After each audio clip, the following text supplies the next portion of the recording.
Evet. 2006 yılında da kapatılıyor.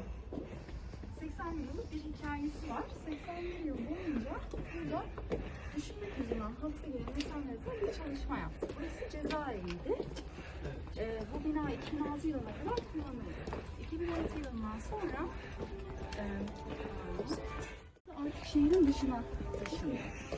Ve daha sonra buraya müze yapma kararı aldılar. Ve burası müze, Altındağ Belediyesi tarafından müzeleştirildi. Bu koridor gardiyanların kadın mahkumlarla erkekleri birbirinden ayırmak için geçirdiği koridor. Kadınlarla erkekler. Kadınlar sol tarafta kalıyor. Yolun sonunda, erkekler sağ tarafta. Ona karşılaşmalarını engellemek için böyle bir koridor yapmışlar. Daha sonrasında herkes kendi yoluna geçiyor.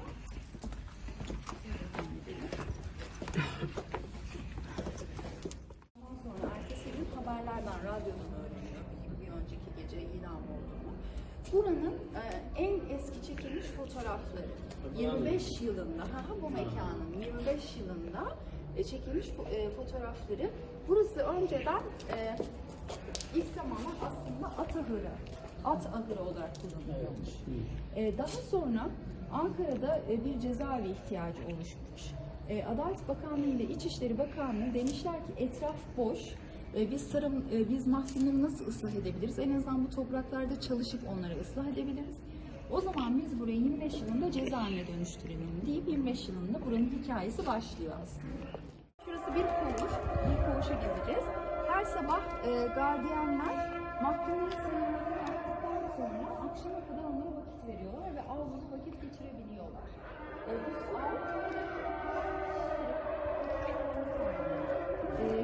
Bu deniz gezmiş, aslan, Yunanlar. Bu üç isim Türkiye'nin 68 kuşağı diye adlandırılan sol görüşlü kişiler ve 1972 yılında idam edildiler. Bunun dışında peki başka kimler var? Her kesimden, Türkiye'deki her kesimde hitap eden ve herkesin kendini yakın hissettiği maalesef şairler, yazarlar, siyasetçiler kalmış. Necip Fazıl Kısakürek de burada kalıyor. Nazım Hikmet de burada kalıyor. Bülent Ecevit de burada kalıyor. Muhsin Yazıcıoğlu da burada kalıyor. Muhsin Yazıcıoğlu bundan sonra Mamalı. Koğuşu, evet. İlk kaldığı yer Muhsin Yazıcıoğlu'nun. Hatta Muhsin Başkan burası ilk açıldığında gezdi burayı. Evet. Ama ondan bahsedilince hep Mamak cezaevindeki anıları bilinir. Çünkü çok uzun süre ve çok ağır işkenceler görmüştür orada. Ben sizi bundan sonra da onun kaldığı koğuşa götüreceğim. Mamak C5'te. Evet. Burası bir sivil cezaevi. Askeri cezaevi. Bu Muhsin Yazıcıoğlu.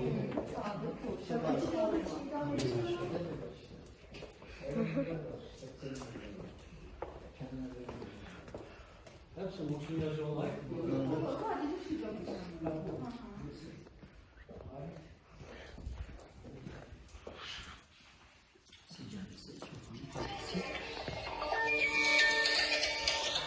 Bu cezaevinde kullandığı eşyalar o zaman.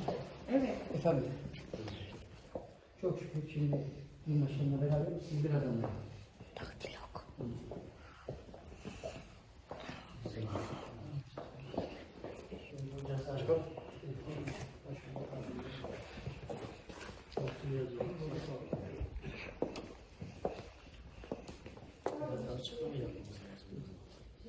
Ranzası hangisiydi başkanımız?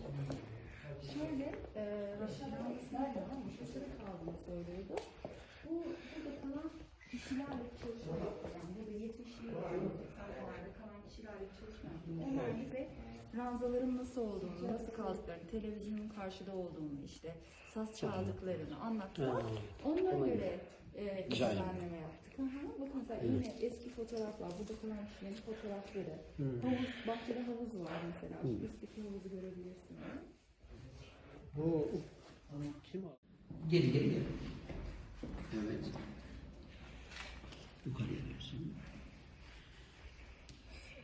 Bir kişi kalıyor.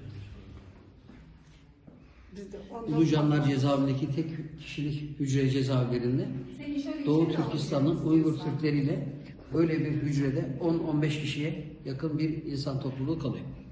Evet, ondan 10 da beter kötü. Tabii daha beter. Türk Evet.